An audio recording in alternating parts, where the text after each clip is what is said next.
Welcome back to the Conscious Experience podcast. My name is Boris Kirchner, and today I am with Mike Yap, and we have an amazing topic for you. Topic I think that we experience every day. And today, what's our topic, brother? Today we'll be talking about judgment, specifically things like the fear of judgment and why we judge. Yeah, fear of judgment, fear of being judged. Sometimes as we grow spiritually, we start to have a fear of judging others, right? So we'll see that I think these two are very intimately connected. Mm-hmm. So let's dive right in. Awesome. So Boris, what do you think judgment is? How would you define it? Yeah, judgment, I would define judgment as a way of making sense of reality that is based entirely on our personal history. Like our personal history can also include, it's still our personal history, what we learned, what events that we lived through, what our parents learned, etc. And then we take that and we use it as a lens to filter new information through that same lens. And I would call that judgment.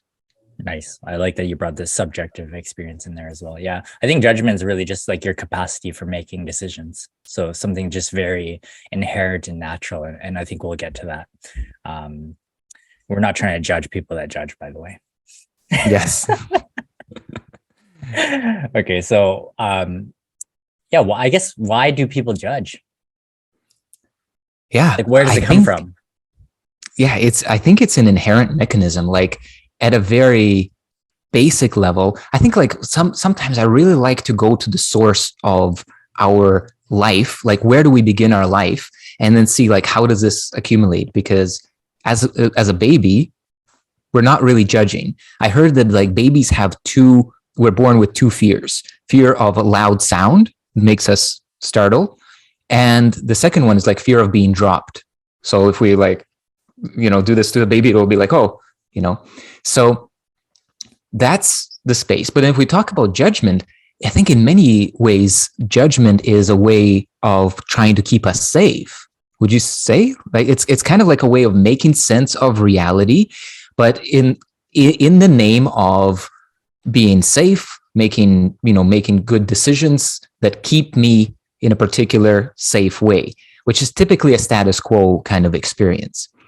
So I would say that, as we are babies and we begin to develop, the first judgment really comes from that space of like, be a good boy or be a good girl or a bad girl or, bad boy, right?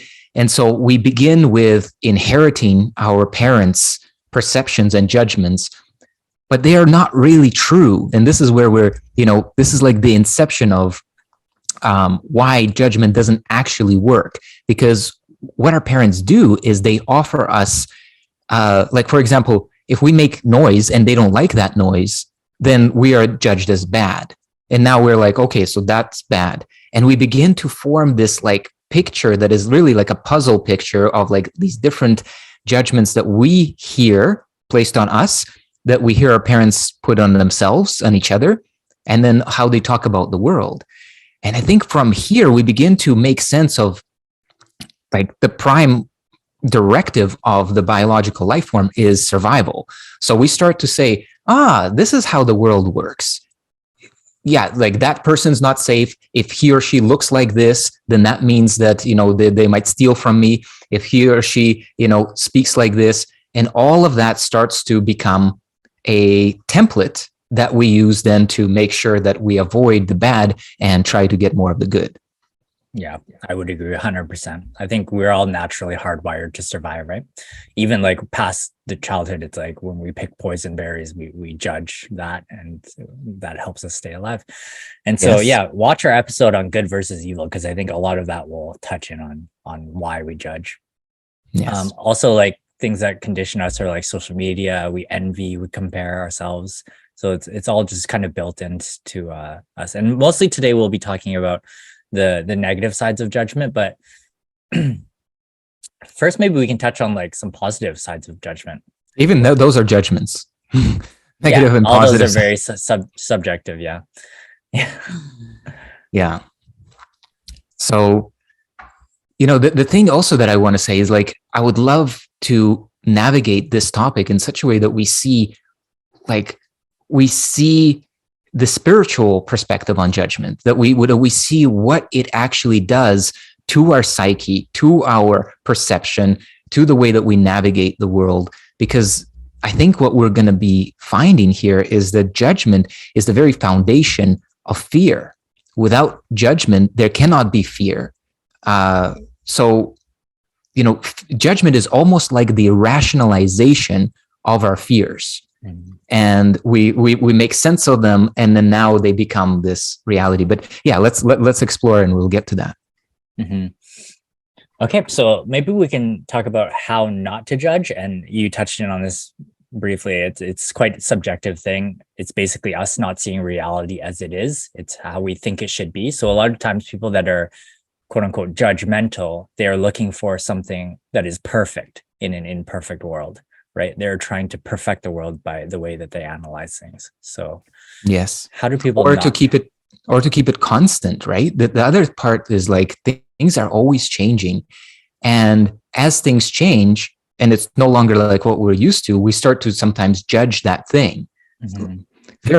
Even in the most natural sense of like, I lose a job, relationship is whatever, not going well, or we're thinking about like breaking up or something like that. And all of these like changes in life, right? We automatically start to like resist them. And we automatically start to say, oh no, this change is bad. But what change is good? The only change that we will find good through our ego is something that will be within our comfort zone, like within the sphere of known. This little thing that's good, like food, more food, money, more money. Like my special meditation practice, okay, well, more of that. I don't want to lose control. I don't want to lose my sense of grip on reality. So as things start to change in a way that our ego is not controlling, then that also brings up this side of judgment. And we start to judge, we start to project, and we start to fear these experiences. So we're talking about like, how do we not judge? Well, I would ask first of all, like, why would we not want to judge? What do you think? Why would we not want to judge? Yeah. I mean, because I think when we judge, we jump to conclusions easily. It makes us not trust other people. It makes other people like find it hard to share with us because maybe they don't trust us for fear of being judged. Yeah. And it just doesn't like it makes us like too proud. Like a lot of times you see judgmental people, they're very proud, and so it's very hard for them to learn things. They think they're better than others. Yeah. Right. Learning, that's a huge one.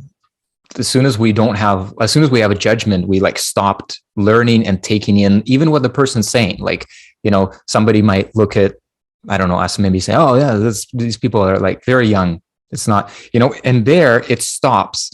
Then all they see is whatever the judgment is, and each word, each like thing is then contextualized in such a way of like, oh yeah, that's because, and it matches the judgment. The really cool thing is that like, if we're not aware of it, judgment is completely automatic and it shapes your world without you even knowing it, because you, from within this theater, it appears to you like this is out there. I see it. This person is clearly stupid, or this person is clearly, whatever, dangerous, not trustworthy. So we never actually go back to the, I don't know what to say, like the back room, the backstage, to really figure out, to say, okay, but where did that judgment come from? We accept it implicitly. And that's what I would also say constitutes the dream. The dream, the samsaric dream, the dream of suffering, is such that there's a projection of a world in our perception, and we take it to be the real world. We talk to the people in there. We imagine what they would say. We assume about their motives. We assume what would happen to us if they said or did something. And so much of the person's life is then captured, life force energy is captured within this matrix. and you are pushing and pulling, you're doing all of these things. You might be having a lot of emotion. You might be feeling stressed out, and nothing is happening. You could be sitting on the couch. All of this world is going through you. What people think about me. Oh, what I'll say to them.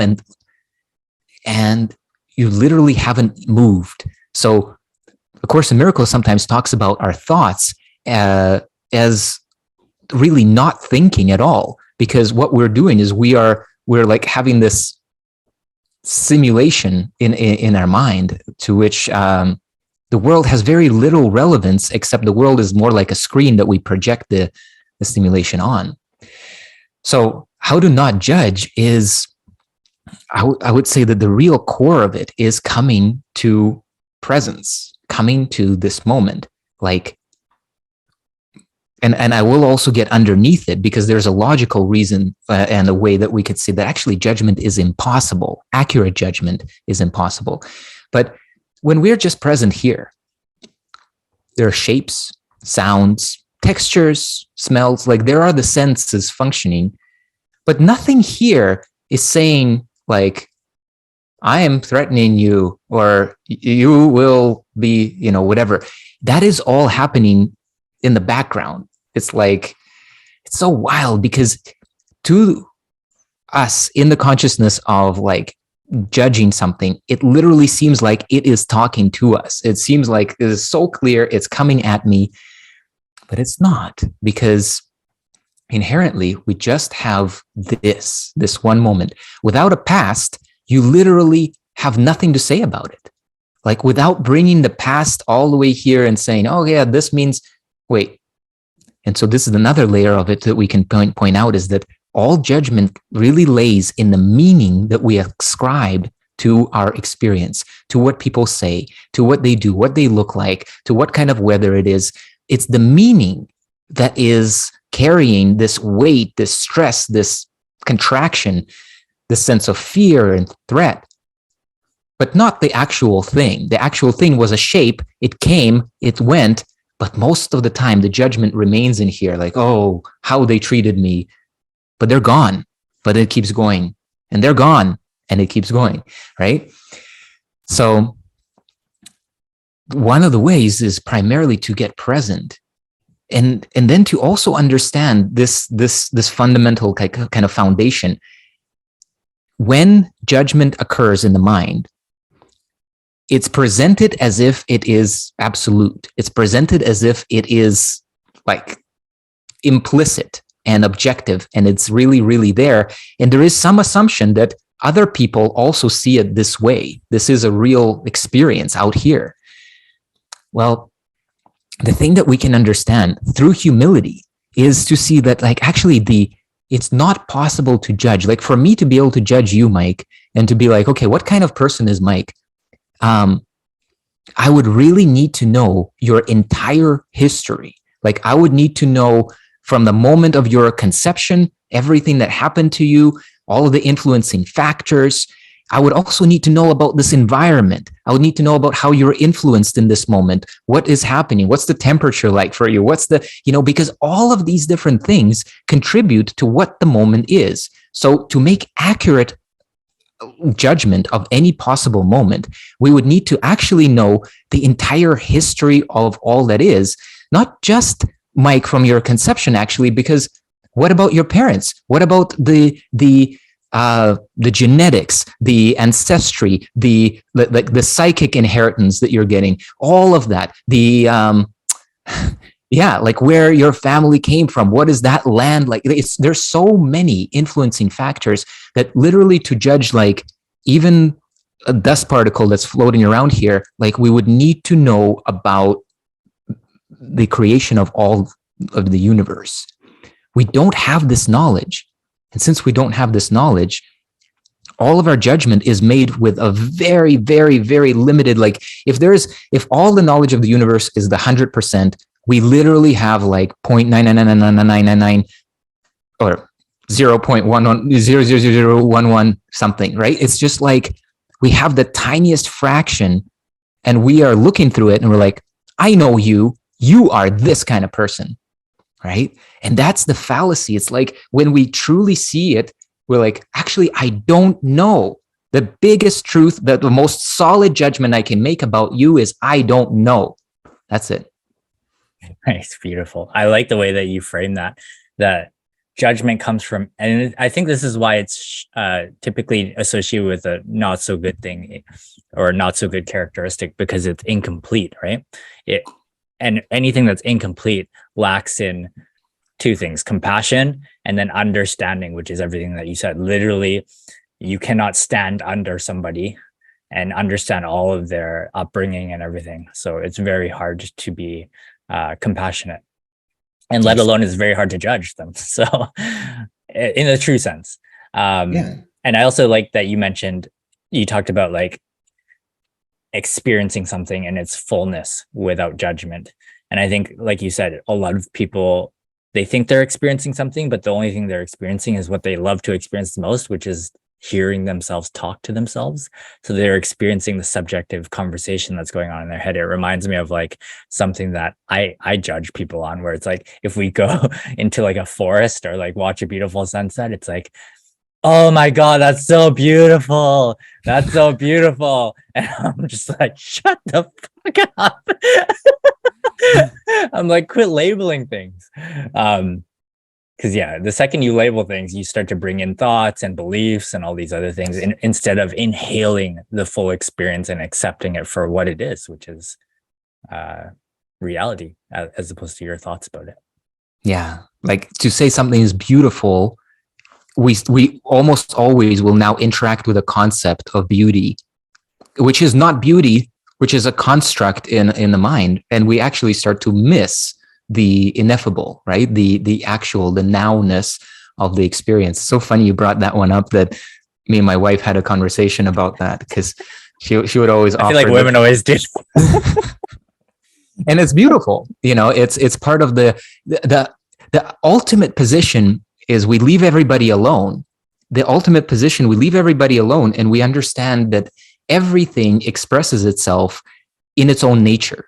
So just like the birds will chirp, our women will say, oh, that's beautiful, that's amazing, or like whatever it is. And other people will be stern and whatever. And that is their song. That is their dance. That is their chirp.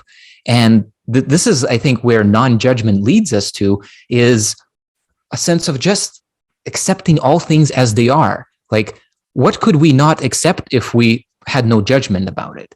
It's just like, this thing. And that's why, like, this lady Judgment, right? She's blindfolded, and she's blindfolded in essence to stop perception, right? To stop this sense of like judging by appearances. We kind of go back to the scriptures here and say, well, why is it saying judge not by appearances, but judge righteous judgment? What the hell is righteous judgment? And there's only one. All things are perfect. All is well. That is the final judgment. The final judgment is looking at any being or any aspect of creation and seeing in it the divine, seeing in it the perfect, expressing as the infinite capacity of, like, this idea of man. This is one version, and there's like so many, there's infinite versions of it, but the essence of it is pure. The essence of it is this divine idea. And we essentially just experience it like we experience birds and sounds and waves and the wind through the trees. And there's nothing to say about it. It's just what it is. If we were to say anything about it, we might say, that's beautiful. I mean, that's a very positive way to look at things, but certain songs cannot be not judged. Like, this is why I'm in a courtroom, right? There are certain songs that people express that need to be put into categories, apparently, in our world of good and bad. And it's hard to, again, judge them because we don't have 100% understanding of what they are. We're just portrayed on the TV, on news, like, this person is bad because of this. And yeah, what are your thoughts on that? I love what you're Because bringing. again, it comes back to what we talked about at the beginning of this, which is where it comes from, which is our natural instinct, our hardwired instinct to stay alive. So most of these things relate back to death or morals or something much deeper than just saying something's beautiful, right? Right. Or loud sounds that scare us. So let's just look at it. It's like what we said is that everything is expressing according to its own nature.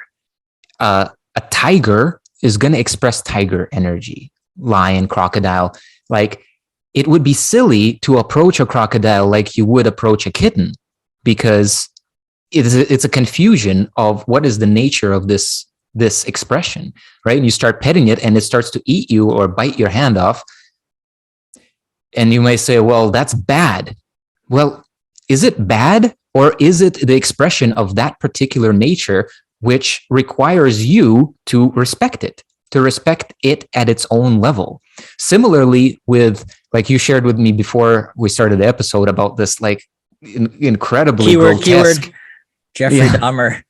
yeah, like experience of like really there's like chopping people up, chopping up animals. Like, what is that? Is it bad? It's bad because we don't want to be chopped up and we don't want other people to be chopped up. But it is the expression of one of the infinite flavors which human beings can express, which we may call violent, or we may call it like Free I don't will. know what is it? Free will.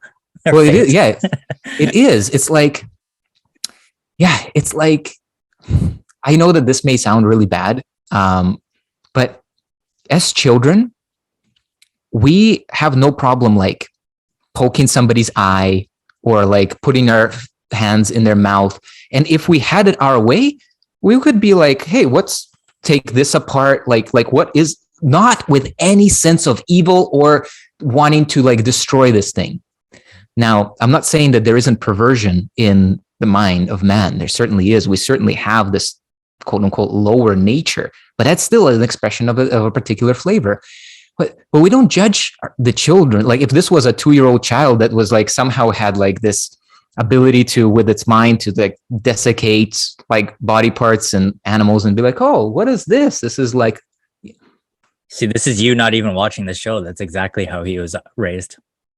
well, you see, so it's just like, and that's the other thing that we don't understand is what contributed to this person acting this way, because it's almost inevitable, I think, that if we had lived through that experience as this innocent receptive consciousness that starts out completely as a baby, fully absorbing everything for the first like 7 years of its life, literally, actually, the babies, I was learning about this recently, they stay in theta brainwave capacity until they're like 4 or 5 at least, which means they are in a hypnagogic, they're in a dreamlike state. They are literally like whatever the subliminal message tapes to try to reprogram our mind and things like it, where they're trying to take us. As children, we live in that state for years, which means we just completely absorb whatever is said becomes the reality. Whatever we hear, whatever thought we have, there's no filter or analysis to it. It just becomes what it is. That's the truth. And so when we apply this also angle is like, how can we judge this person? Well, we can judge and we can say, we don't want that. Let's put this person in a box or whatever, so to isolate them so they don't kill people. But in essence, like to actively push against them, resist them, want them to be killed, want their whatever, want to condemn them, and you're just like riled up about this, like some people are about politics. It's like, oh yeah, Joe Biden, oh Trump, and they're just like, there is no Joe Biden, there is no Trump. Right here and now, it's just you sitting on the couch with your friends. What are you doing? Right? Well, this is what we're doing, is we are constructing our world. We're reinforcing it all the time. And I think that the reason that we do this is that there's an appearance of safety in being right, in be like, that's the way it is. I got it, and that seems to solidify it, because living without a reference point, like Muji often says this, who's the one who can live without any references? Just this effulgent experience of this now moment. Beautiful. All right, let's clip that up and get a viral clip on Jeffrey Dahmer. I love that, Boris. And speaking of that, let's help 75,000 people who are searching every single month on a topic which is probably around fear of being judged So what is Judgment Day? Yeah. What is Judgment Day? Judgment Day is talked about in religions, Christianity and Islam, as the day where finally God is going to come down and say, okay, you have been good and you have been bad, and you stay here or go to hell, and the rest of you will arise and come back to life and be restored, the good ones, and come with me to the kingdom. Stay here or go to hell? Shit. It's hard to say, because is this hell or what is this? If there's heaven and earth, then what is hell? Right? Also on earth, yeah. Yeah, I think so. So that is the classical idea of judgment. But if we kind of strip away the trappings of it, like, we must come eventually to this understanding that Judgment Day is right now, like, because God is timeless, because there is no like him waiting for time to reveal to him, okay, God, your character, your worthiness. Absolutely not. This is a humanized God that is basically like some kind of king that we project onto what God and divinity is. And so if we approach Judgment Day like it is right now, then it's literally about us. Like, what is in this moment? How do I want to present and express myself if I am right now before God? If I am right now in that place of like, but even before that or beyond that, the true judgment of God upon his creation has already been publicized. It has already been published many years ago, maybe like 5,000 years ago at least. And it is this: good. He judged his own creation. He called it good. Okay, so we have this. So how much more can he say of this expression where apparently we're made in the image and likeness of God, right? So he authored us. He's referred to as the author many times in scriptures. So here he is. He's the author. What judgment can he have on us except perfection? Like, this is perfect. This is good. This is my expression of myself. It doesn't mean that it's good in the sense of like the good and evil idea. It is good in the sense that, imagine that as an author of a book, right? We are writing something. We're writing a novel. Whatever characters we put in there, they may be playing certain parts, but we don't have any judgment on those characters. They are actually expressions of us, right? They must be. Whatever desires they have, they are our desires. Whatever emotions, they must be emitting and expressing what is already inside of us, because we are penning them, we are authoring them. So I think in the very same way, we have to accept that God's judgment on us is absolutely that you are my beloved in whom I'm well pleased. All that I have is yours. What more or less could it be? Beautiful. Nice one, Boris. That's amazing. I used to poo-poo that idea of like people asking what is Judgment Day, because I used to be like, what do you mean? Like, we assume that they are thinking about something far-fetched in the future, but I think even this creation of religion talking about this subject, Judgment Day, is quite beneficial with people. Natural, as we know, we talked about judgment is something very naturally that people will inherit as they grow up. And so just questioning whether you're doing something good or something bad leads to a whole kind of almost maybe outwardly introspective, but then eventually leading you inwards to question more about the self. So I think it's very powerful. So yeah, you're saying God is always judging because he's timeless, and God essentially being infinitely everywhere. So yourself, why do you think people, let's end with some examples of what people judge the most about themselves, judge about others, and then maybe any last thoughts about how they can overcome that. Maybe you have some personal experiences we can share too. Yeah. So like fear of judgment and like compulsive judging, right? Those kind of angles, right? So fear of judging really comes again. It's like, I want to I want to say that there are like ages to humanity, even though we're all adults. Some are going to be in kindergarten, some in grade 1, some in grade 2, some in grade 3, some in grade 4. I'm not sure if anybody on the planet is beyond grade 4, honestly. but it's like we have this experience. I certainly feel like we're in the kindergarten. And so we have this experience where the way that we've brought up is what it stays as. This is kindergarten state. It's basically like my past equals truth and reality, period. And now whatever happens, I'll have to assess it that way. So the fear of being judged is, again, I feel at the core of it is the fear of being a bad girl or a bad boy. But there is even a greater implication in that, because historically, traditionally, tribally, we are used to this experience that if we are not in service of the tribe, if we are not accepted and embraced and seen as valuable, then we will be rejected. Then we will be out on our own, having to fight tigers, get our own food, which is impossible for tribal consciousness.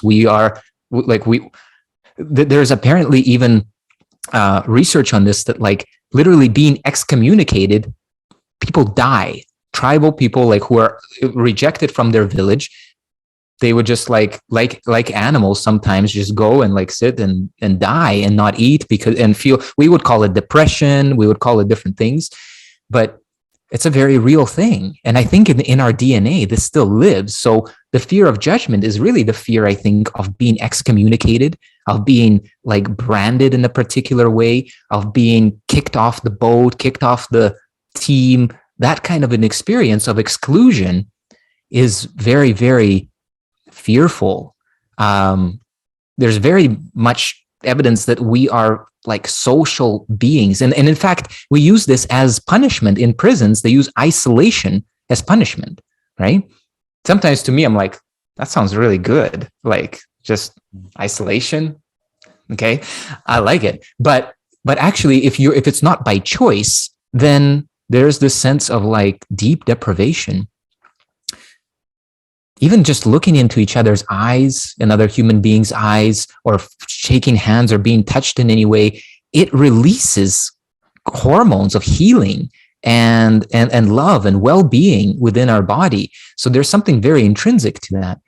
And so I feel like the core fear, behind the fear of being judged is the sense that I'm going to be alone. I'm going to be rejected. And I think that's also the kind of fear behind death. So it's almost similar. It's like death also has this, I'm going to be alone. I'm not going to be able to, be with my loved ones anymore. Everything, I'm going to lose everything, loss, lack, aloneness. But it is also a fear that, a fear of being judged, is also a fear that is based on faulty judgment. It is in itself something that is only possible when you are believing that judgment is possible and accurate. Like, it is possible that you would be rejected from a group and now you are on your own. And this may feel very threatening, but what we have to really understand is that there's always a tribe for us. There's always a resonance. We are not the only one unique you are unique and you are one of a kind, but also you will be in resonance with others who are also in that same level of interest, consciousness, etc. So there's always like this step that you can take, but to understand that anybody's judgment on you is inherently false. It's inherently simply a projection of their own past, unexamined, etc. And if we understand, we go back to our previous conversation, that we can't actually accurately judge. So anything that comes back to you, it's worthwhile to examine. And this, we can go back to our emotional intelligence podcast where we really talked about this. It's like, if you, as somebody being judged, experience a trigger within yourself, experience an emotional reaction in your body, then it's just resonating at this place where you are judging yourself this way. It's very interesting also to consider this kind of topic. I saw a post recently on Facebook, I think it was today, and the post was something like Like there are no toxic relationships. All relationships mirror only the toxicity that I could have within myself, right? And there was controversy about some people are like, no, this is BS. There are, really bad people out there, etc. And yes, there are bad people, but it's like you always have a choice of how much, okay, you're in a toxic relationship. Oh, it's toxic. Don't do this to me. I'm still going to do it. Okay, I'm going to leave. Like we always have that, but many people, because of the way that we're programmed, will stay in a toxic environment, continue to judge, continue to feel this resistance and fear and war, and not move out of it. So at the core of it, I really feel like every judgment that we ever fear is a judgment that we have on ourselves already. And the only thing that experience outside is doing, it's mirroring it. It's also tickling that spot. It's poking that spot. And so you're like, you out of my life. But that's not going to help you because there will be another one because it's already in here. So you're going to see it also somewhere else. So I would say that there is a way to look at this fear of being judged and say, let's turn this around. Every time I'm judged, I am being shown where in myself I still hold these blockages, these sanskaras, these distortions about myself. Where am I not loving myself? So I'm being poked there, and I'm going to celebrate. I'm going to welcome all of the judgment because it's going to reveal to me where I can grow, where in my being is it calling for love, and I meet it this way. So I think that's one of the turnarounds that I would offer for that fear of being judged, is just to really understand it's a mirror. Find that judgment inside of you. Where do you judge yourself for whatever that person has said or the way that they looked at you and you're like, oh, it's because I'm fat. Did they even say something? Maybe you're passing by a group of beautiful people, young people, and you feel a little bit insecure about your weight, and then they're laughing, and then instantly, and it's in here, and it's like, oh, they're laughing at me for being fat. That lives in you, not in them. And if you begin to excavate this, explore this, and say, oh, what is the core of this? Then I think that every judgment has the opportunity to awaken us to a higher level of consciousness, to a higher degree of self-actualization, because we are now made aware of what we have been carrying our whole life. And what if you could just drop that one judgment that you have on yourself, that one belief? It's like it's a new world, because up to now, you've just lived within that box of whatever you're fearing. Now, it's like, wow, what is possible if I don't think of myself that way anymore? Mm-hmm. Yeah, I'd like to highlight something that you said, which was I think it's a very practical piece of advice, which is if you want to realize how subtly judgment takes place, sit in front of somebody. You had mentioned this practice of very healing practice of just looking at somebody's eyes, set a timer for anywhere from 5 to 20 minutes and just look at them in the eyes.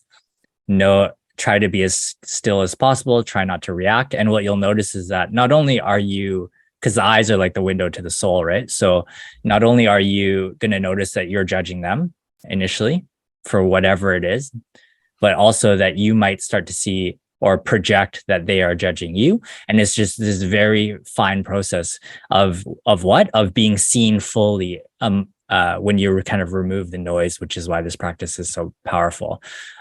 So for most people, it's not going to be a healing experience at first. It's going to be a big experience of being judged, essentially. Mm-hmm. So they might, their eye contact might drift or whatever it is. So yeah, it's been super powerful and super healing. If you've never practiced it, give that a try. And then I would say, for the most part, people judge themselves in two ways. They fall in two camps.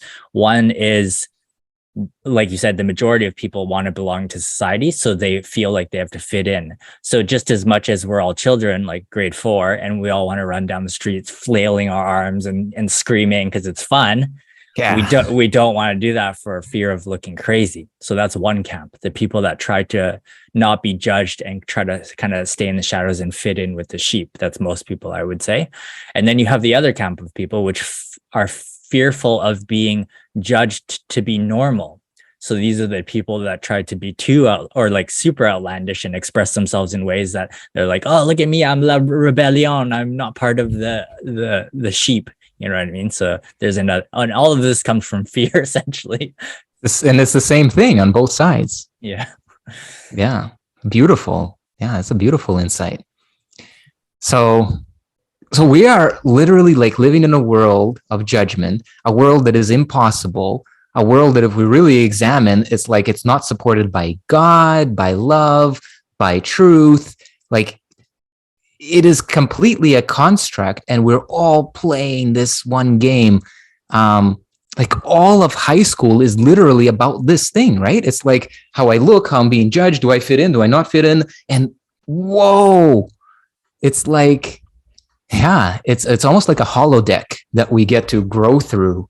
And I also want to just say that judgment is not supposed to be here. It is supposed to be here. It is like your virtual opponent, so to speak, right? It's like when you play VR, you like playing VR or whatever game you might like to play because there's some opposition. It's not just like, oh, great, I went through it. And it's, Yeah. it reminds me also of sex, right? Like you don't want the sex where it's just like, I didn't feel anything. There's no resistance. No, it's the friction. It's the friction of challenge. It's the friction of opposition and polarity that we're coming here to play. And that is actually like, without that, you would find that there's nothing to do here. Not even friction, even guidance. All of that comes from judgment too, right? The way people guide you, the way you meet gurus that have their own beliefs and stuff like that. This is the world's best game. So yeah, thank you for ending with that. Is there anything else before we call this a wrap? Yeah, just an invitation for the individual. Like we cannot necessarily do something for the world to not judge us or to be different. But as an individual, when we realize that judgment is in and of itself a game, a construct, it does not truly apply to who and what you are, what is the essence of you, then we can start to like almost like imagine that sometimes we are playing a game, like even chess, right? But we forgot that we're playing the game. And now it's like life or death. It's like, oh my God, he's going to eat my pawn. And there's this like all of this experience. But if you know it's a game, then you can totally engage it in a completely different way. You know it's not going to leave a scratch on you if it eats the pawn or even if it takes the king, right? So the invitation really is to begin to uncover the underpinnings of judgment so that you can engage with the world. You will still see, oh yeah, different judgments. You will even see your own judgments. But now it's a game. Now it's light. Now it doesn't mean reality. Now it's not truth with a capital T. It's simply like a conjecture. It is the song of the moment. It's like the birds. It's like the trees. It's like the waves. It's just, here in the moment, now it's gone. And then you will also feel incredible freedom to be able to change your opinion, change your judgment, change your position. Because sometimes people say, well, I'm declaring that I'm a I don't even know what sports team to say, fan, and then, and now it's like, no, I'm this, I'm not this, I'm not, but you can flip that and you can be at anything that you want to be. You can change your opinions. You can change your commitment. I'm not talking about being flimsy. I'm talking about being true to your now essence, to this experience that's unfolding so that you can express authentically. Just because you made a commitment to be like a Toronto Maple Leafs fan like many years ago doesn't mean you're stuck there. You can change your mind, right? And really exploring this whole foundation of judgment and seeing that there is no foundation to it, that it's a game, allows us this incredible freedom of self-expression, of participating, of really saying a strong opinion for a second and being able to then let it go. Yeah. Beautiful. What a reframe, right? To instead of even starting this episode, it's like, how are we going to eliminate judgment? It turns it into like, how are you going to upgrade your judgment experience points to level 100? And what does that actually mean? It means, like you said, it's the reframe of resetting back to zero and knowing that true judgment doesn't happen unless you have a full understanding and full compassion. And even that's probably not going to be true judgment anyway. So yeah. Awesome, Boris. Awesome, brother. All right. Thank you guys so much for listening to this. It's been been a great episode. Hope you guys are enjoying this. Make sure you like, subscribe, and yeah, we'll see you guys. Drop them comments. We'd like to see more comments too. Take care, guys. Bye. Thank you.